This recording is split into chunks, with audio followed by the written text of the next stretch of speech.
bells could not ring any longer, masses were invalid, the Archbishop of Canterbury could not ordain anybody anymore, and that is all still on. That has never been, taken back.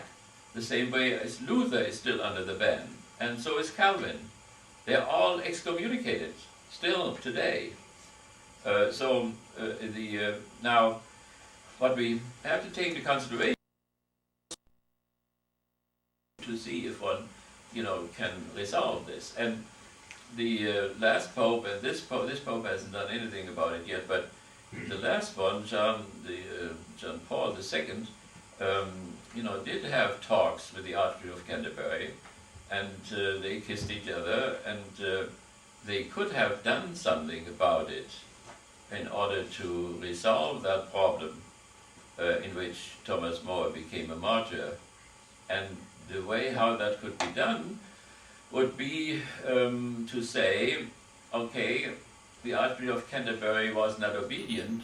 He went on to ordain priests, but that was a disciplinary thing. That was a legal thing. But as far as the sacrament of priesthood is concerned, the Archbishop of Canterbury remained a priest in spite of the fact that he was disobedient. And on the basis of his priestly sacrament, he could ordain other priests validly.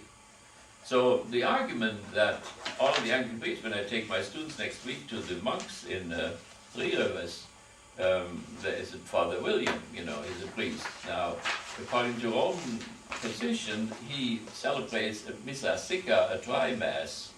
That means his consecration is not valid. But if the Pope would say, legally you disobeyed, but sacramentally it was valid, then Father William would be ordained in a valid way, and the masses which he celebrates would be valid. So, but these steps were not done. A lot of things are missed, and so the problem of Thomas More is still with us today. I was invited by Father Weigel and Jesuits to come to Baltimore and to help with that union of the Anglicans, the Episcopalians, and the Roman Catholics. And at that time they were very close. One thought every day it would happen that Anglicans and Catholics would be one again. Because Anglicans are always a bridge between Protestant and Catholicism. They emphasize two sacraments like the Protestants, but they have not wiped out the other five. They are minor sacraments and are still valid.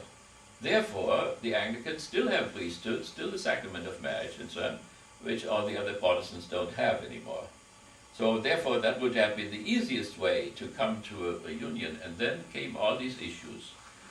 Ordination of women, and the Anglicans decided against Rome, and then ordination of homosexuals, they decided against Rome. Obama brought in a homosexual Anglican bishop who said the prayer at the Lincoln Memorial before the whole ceremony inauguration started, as a counterbalance to the other minister who had condemned all homosexuals. So, but then something happened. The Anglican homosexual bishop, the microphone didn't function, and so nobody could listen to him. And so the homosexual community was upset again, but they had to admit that it was really the microphone and that it was no sabotage which had happened. So all these historical things are not simply past, they are still very much with us because we have not resolved them yet. Okay, so what happened then was that Henry VIII set himself up as the head of the Anglican Church and asked everybody now to swear to this and to take an oath, and Thomas More could not do that. And therefore he resigned his office as Lord Chancellor, and then he was thrown into the Tower. And he was in the Tower for some time, and Henry VIII tried to bring him around, and all kinds of people tried, but he did not yield. So they finally executed him, And these people at that time, like we today, or more than we, had a very bad conscience when they executed somebody. And therefore, the executioner could not live in London. He had to come to London for the day of the execution. And then he had to wear a mask, that nobody could see him. And then he had to kneel down before Thomas More and had to ask him for forgiveness for that what he now would do. And Thomas More said, "Don't worry about it, you get me into heaven." And he did something else. He had a beard. And Thomas More took the beard away and said, "Be careful, don't do anything to my beard because it's innocent." And so he had to be particularly careful when he cut his neck that he wouldn't cut the beard as well. And so that is how he then was executed in the tower. And his head was preserved later on by his daughter Margaret for many years.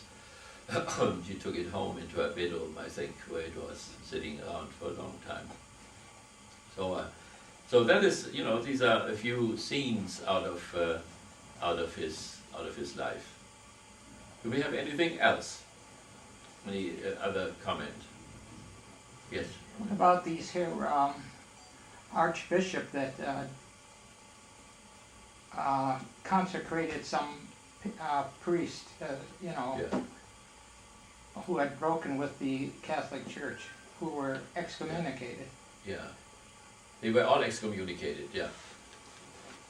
But see, what I say is, today we have the same problem in China, you know, because the Archbishop of Peking goes on ordaining priests in spite of the fact that Rome has forbidden it.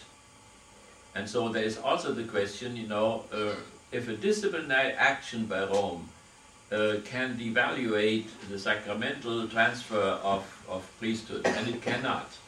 It cannot. So if the Pope can say, you know, you should obey, but if he doesn't obey, it does not mean that now all these priests from the Archbishop of Peking has ordained in the last 20 years, that they are not really genuinely, you know, priests.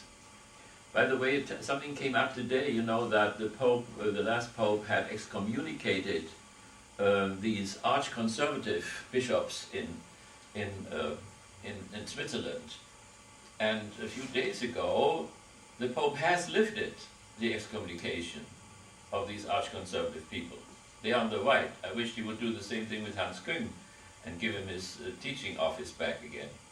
So, but one of these bishops abused it today by making an anti-Semitic statement, by saying that there were not 6 million Jews killed. And so the rabbis were horribly upset and went to Rome. And so the bishop then sent a telegram and said he was very sorry that the Pope had all that trouble, but he did not take back his anti-Semitic statements. So you have people on the right, you see Catholics, who still have all these components, including the component of anti-Semitism. And that just happened today. So we always want to have the contemporary issues all together with the historical background. No anti-Semitism in Thomas More. That is another. No anti-Semitism in his Utopia, neither. Okay, anything else?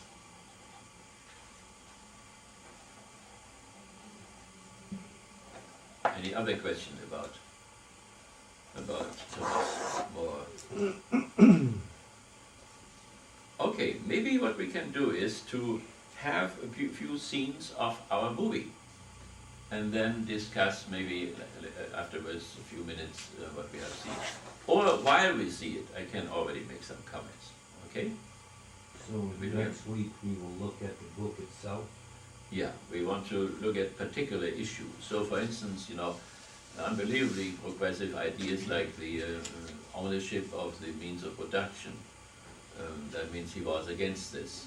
That means long before Marx he saw that the private ownership of the means of production is the fundamental evil, the cause for poverty and all the misery. And so that is what insight we would have to gain now, you know, in this transition period. But that we would go into details.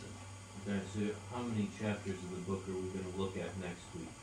I rather thought I have already some issues here in the back there, which I call the talking points there. And under the talking points, we already have certain things, you know, Oxford, humanistic movement, and so on. And so that would be our talking